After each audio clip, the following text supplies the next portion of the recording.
Привет на всички, които ще се включат след малко. Правя малко пауза, за да могат да се включат малко повече хора.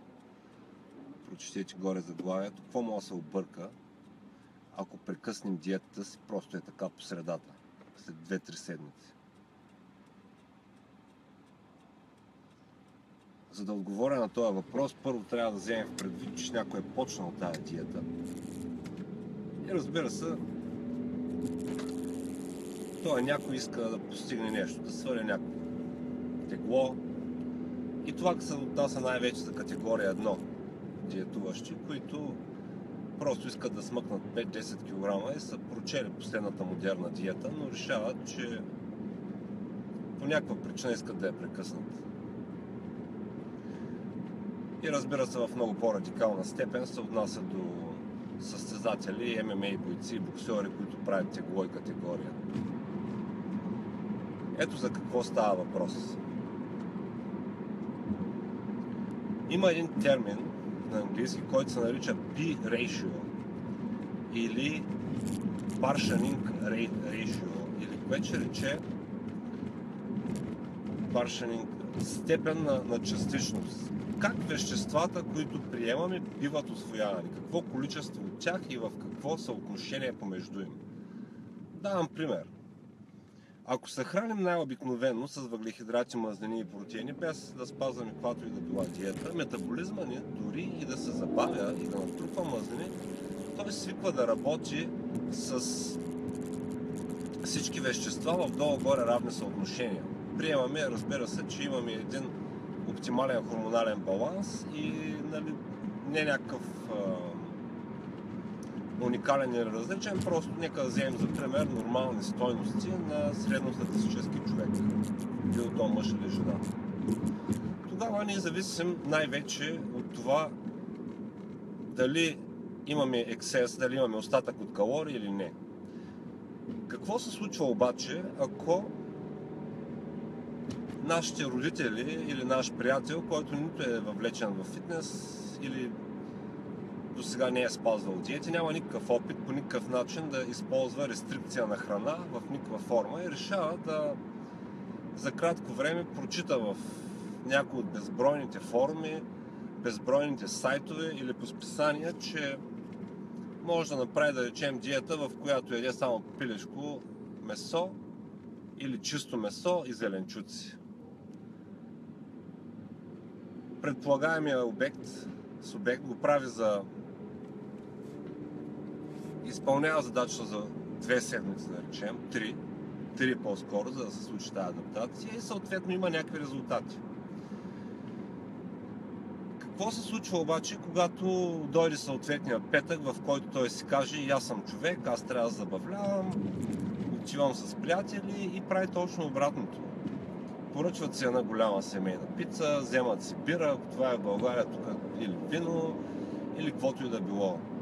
И прави точно наобратно каквото се случва в диетата. Тогава може да се сблъска с бедствие.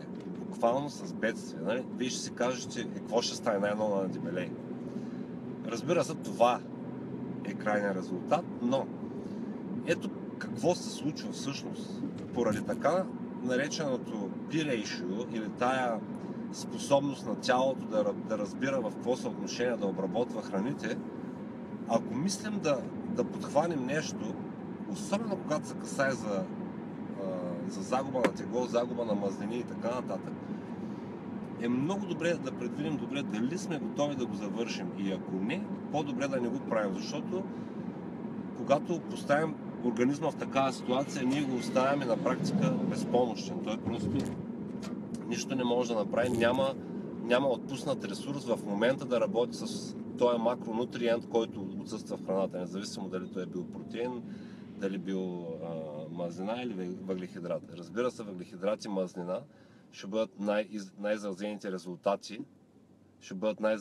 резултати, от гледна точка на това колко може да се натрупат. И ето един пример. Сега правят едно проучване, в което правят рестрикция на въглехидрати за 3 седмици до 30 на ден, което си класическа нали, кетогенна диета, тъй като, но без мазнините в нея. И каквото се случва е, когато правят overfeeding, когато връщат, когато интродюсват, когато представят на тялото обратно въглехидратите, в съотношение близо 10 на килограм, което ще рече, ако някой е 80 кг, 8-900 грама въглехидрат за период от 24 часа. Количеството мазнини, което този човек реално натрупва след като изтича всичката вода и останала, нали, остатъчни неща, са едва 7 грама. Масна тъкан остана натрупана след това огромно преяждане с въглехидрати конкретно. Въглехидрати и протеин без мазнините да присъстват.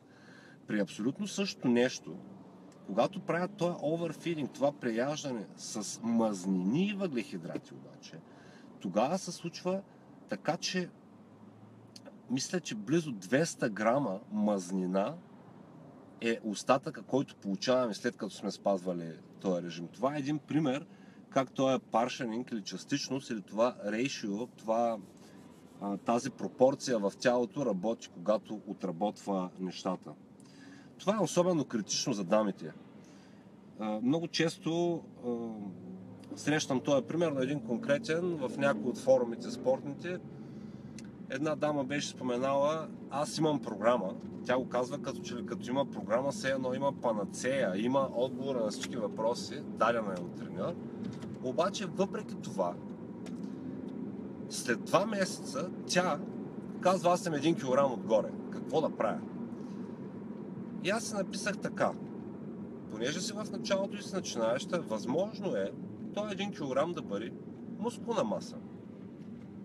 Не е очаквано, но е възможно. Всеки път, когато човек се въвлече с някаква форма на активност срещу резистенс, срещу съпротивление, тялото му отговаря с това. Но за да сме сигурни, имаш няколко възможности. Или вземи body fat percentage, процента телесна мазнина, или направи съответно измервания на всички, на талия, на гърди, на ханш, едно, че се вземат рокля, булченска рокля. Просто всяка мярка да е наясно колко е, за да може да отчетем тази разлика. Ако ханша, бедрата и талията намаляват, а раменете съответно се увеличават, най-вероятно ти отиваш на прав път. И ето къде е момента на тази история. Тя ми каза, моето тяло е много интересно, защото талията ми отслабна с 1 см, обаче краката ми се качват с 1 см. Нали, тя казва, много интересно. И причината е следната. Женското тяло има голямо насищане на масни клетки, като брой масни клетки в тялото, които са 2 пъти повече в долната част на краката, което обяснява, аз съм го споменал и друг път, което обяснява факта защо много по-лесно и в началото започва да изчистват отгоре и последни краката влизат във форма и задника, най-трудно. И обратното, когато ти започнат да качват, първото място, на което почнат да трупат, са в краката и отгоре. И ако те прекъснат диетата по средата, както беше първия пример от историята, тогава за всеки следващ опит да се влезе във форма, това момиче, жена или нали, дама, те просто непрекъснато вървят срещу себе си. Така че нещата наистина са прости, но не бива да се опростяват още повече. Защото преди да бъдат разбрани, ние действаме в една ситуация на невежество на практика. И може да направим повече зло, отколкото добро. Без дори да го искаме или без дори да го очакваме. Което не просто ще направи някой по-дебел или такова, това е един затворен кръг, който води след себе си също и много психически заболявания, като булимии, като нали, спонтанните нахвърляния на храна и така. И човек остава с впечатлението, че той няма воля, че не може да се справи и така нататък. Което не е вярно.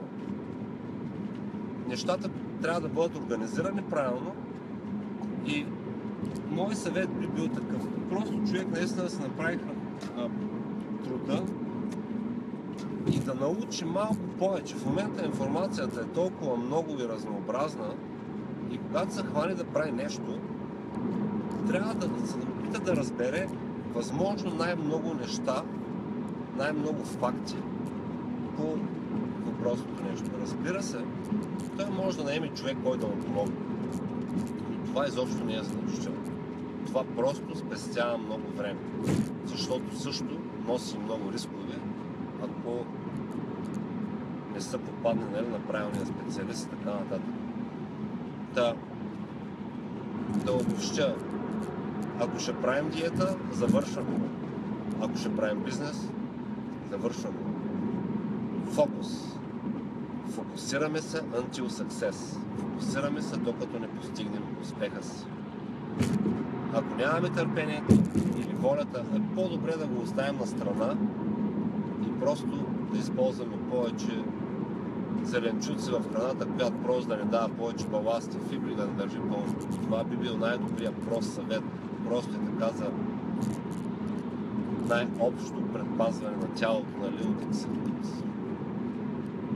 предостатъчно количество калории и съответно мазнина.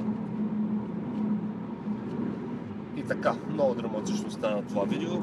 Сега ще се опитам да погледна за някои въпроси, защото който кара и здрасти, Стан, Тихомир, Борислав, Емил Василев, Лучия Петрова. Имаме доста интересни хора,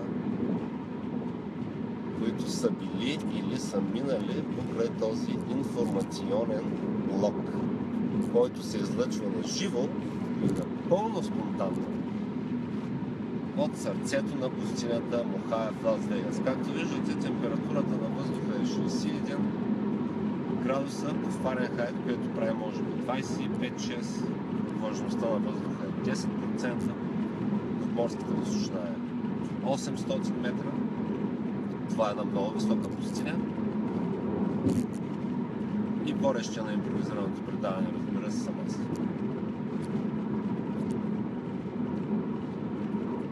Някакви други въпроси? Ще имаме ли Павката Стефанов, един каратяга от България, Искрен Иванов, един френд, който в момента аз не знам къде живее, Холандия, Англия. Ние така се разпръснахме, че сме буквално навсякъде из полето. На всякакви места. Идеално е времето при тебе. Да, времето е идеално. Сега е сезона на ветровете, това, което разваля цялата идеалност на обстановката тук. И най-вече времето, обаче пък икономическия климат е много обещаващ.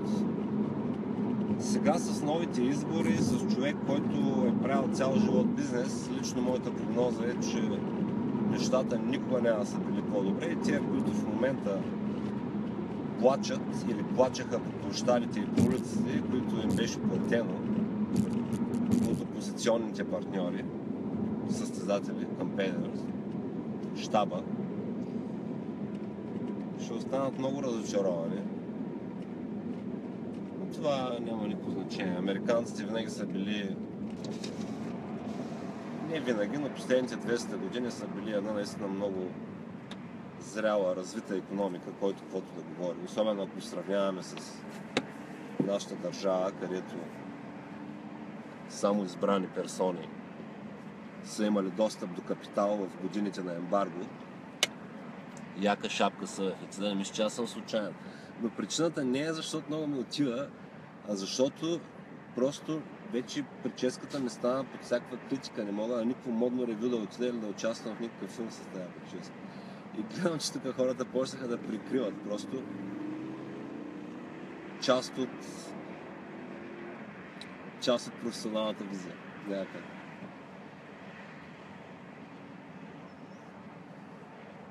Стамен Стоименов. Случайен. Напълно случайен. Както Яшката, моя приятел, така казваше. Както съм отивал за хляб и съм сложили тук на социалната медия. Ама това пак е уникално. Не мога да спра да се кефя колко е уникална тая социална медия. Сега като беше на Макгрегор ММА матча, в момента, в който го излъчваха, някой да прави някакъв въпрос, ама много блести, не мога да говоря. В момента, в който го излъчваха, някой снимаше екрана лайв. И видеото може да прекъсне всеки момент, казвам ви чао предварително, преди нещо да е станало, с най-добрите пожелания, с въпросите, всичко, което казвам обичайно, просто в момента наистина нямам никаква идея до къде е стигнала батерията.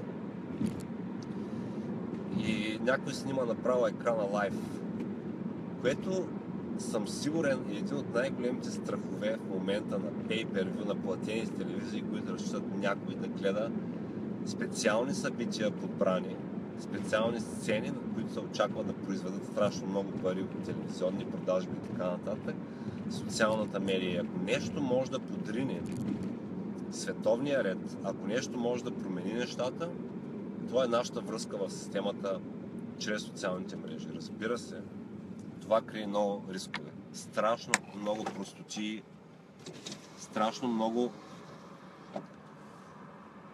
хора с свободно време, но без идеали, без виждане, публикуват най-различни безмислици, които на никого не биха били полезни, най-малко на тях самите. Чакай да погледна за този въпрос. Сподели мнение за качествена закуска. Баница е Бозавия, нали си от България, какво говориш? Стан, четох твой коментар за карат на глава. Какво мислиш, да се жертва много от мускул? Значи, ако направиш нещата правилно, да дадеш на мускула причина да остане, което е силовата тренировка, и му дадеш 2,5-3 грама на килограм на чисто тегло обаче, и направиш една powerlifting тренировка или bodybuilding тренировка, нещо в рейнджа 4, 5, 6, 7 до 8 повторения, ти ще му гарантираш, че ще остане. Ако кардиото не е много интензивно, то тогава ти трябва да си на нискокалорийна диета. По-скоро наобратно. Ако си на ниско въглехидратна диета, по-скоро ниско интензивно кардио, няма да изгори нищо. И го държиш до 40-45 минути. И си даваш търпеливо време да стане. Ако обаче имаш въглехидрати, някаква въглехидратна ротация или нещо такова, високоинтензивното кардио, поради собственото си естество, повишава инсулиновата чувствителност, което означава самото смукване на тези въглехидрати при превръщането им в глюкоза. И то би било да бъде много полезно. Един вид не е цялата картина това, което се вижда. Не може да кажем да, ще го изгори, не, няма да го изгори, но може да го запазим и приемаме, че ти си, нали, натурален. Нали, защото в противен случай няма какво да се занимавате. Вземате Т3, клембутерол или нещо, което може да се докопате ефедрин, кофеин, всички тези неща работят, рестриквате малко калорията и като цяло ще се отслабне, защото аз знам, че 99% от хората, които са състезанията, изобщо не ги интересуват. Даже на тях не им харесва. Хората, които действително имат нужда от повече хранителна информация, са тези, които ходят на работа, хората, на които се крепи обществото, нито имат време да го четат, нито нищо, просто им е така отзад на ума и се викат, трябва да го направя, и просто не знаят как, просто са объркани.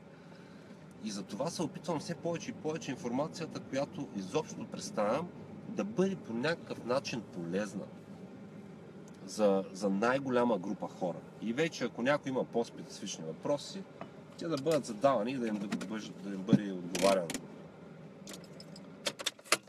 Така, аз пристигнах. Няма да изненадам никой, че е време за ярене. Бутилка вода. Това е много важно. Както казах, водата е big deal.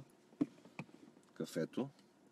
Също, чакайте сега, че с тази камера е много трудно. Добре, аз да оставям до тук. Бай!